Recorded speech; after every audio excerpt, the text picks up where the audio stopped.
Hey, I'm Adam D with Keller Williams Realty, and we're back for another market update video this month, September 2024. We have a lot to go over. We're going to look at the local market right here at the South Jersey Shore, as well as the entire nationwide market.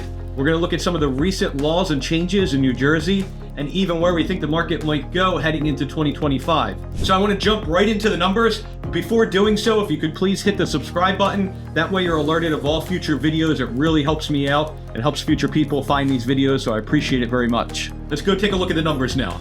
All right, digging into the numbers here, taking a look at exactly what's going on in the market. So our South Jersey Shore market, think Atlantic to Cape May counties, Brigantine through to Cape May, the shore points and the immediate offshore points. We're looking at active listings. We're a little bit higher than we were this time last year. So August, this year was 1261. Last year was 1067. So you see a little bit of an uptick in active listings.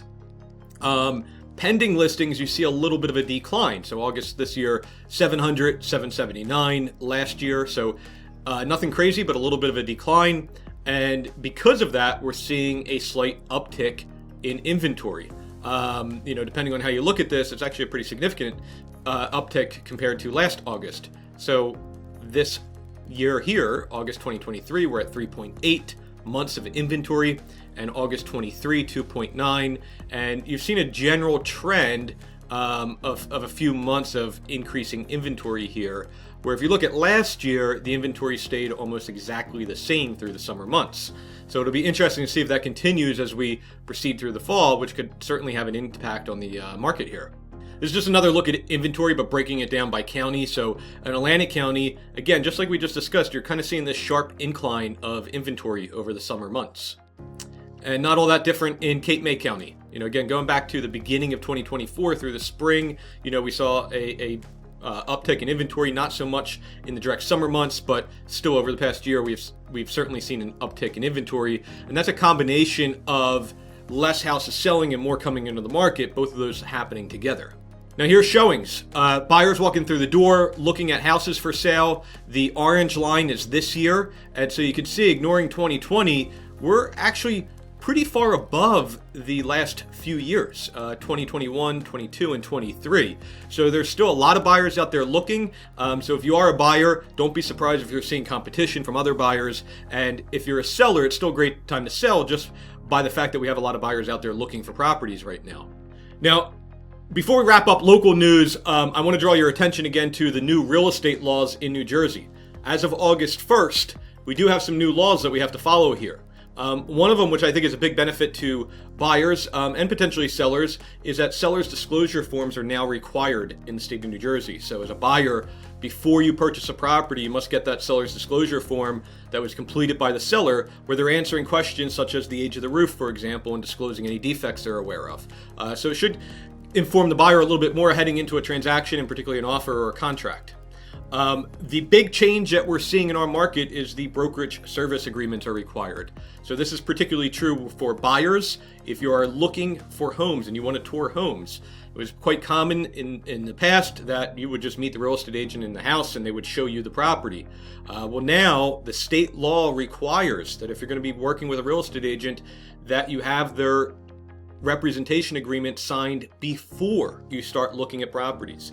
The state law went into effect on August 1st. So if you haven't looked at properties recently, be prepared if you're talking to a real estate agent. They will be asking you this, and it may not be coming from them personally. I mean, again, this is a state law. A couple other things, designated agencies allowed, which means you could have two different agents within the brokerage protecting the fiduciary responsibility of their individual clients. Some additional training and continuing education for agents. If you're going to an open house, the agent that's hosting the open house must disclose to you that they work for the seller, protect the seller's best interest, and that there's nothing confidential about the things that you speak to them about. And lastly, the compensation offered to the buyer's agent no longer is in the MLS. You can't categorize, sort, or change properties based off of the compensation that's offered to the buyer's agent. That doesn't mean that it's not still offered. It just is not going to be displayed in the MLS any longer. So that's the quick 60-second overview. If you would like me to drill down into any of these topics further, I'd be more than happy to jump on a call with you and discuss the truth about what's going on with this new law, particularly because I see there's a lot of misunderstandings in the media, things such as, fees changing or standard fees. None of that is true. Things have always been negotiable. Parties can always, agree to different terms in a contract of sale, also in the representation agreements.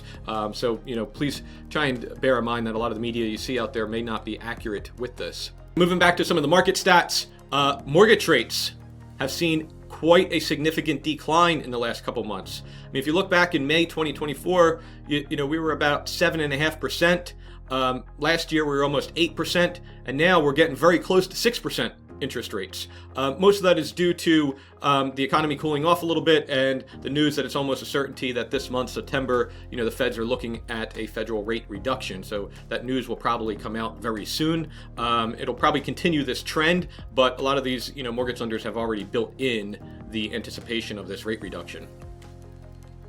I thought this was interesting. Zillow put out this heat map of some of the hottest and coolest markets. So you can see where we are in the Northeast, New Jersey here, New York, Philadelphia, still very hot markets. And then the Florida market, which was correlating a lot with our market, actually is quite the opposite. We've seen a lot of cooling off in the Florida market. Looks like the West Coast is still very hot as well.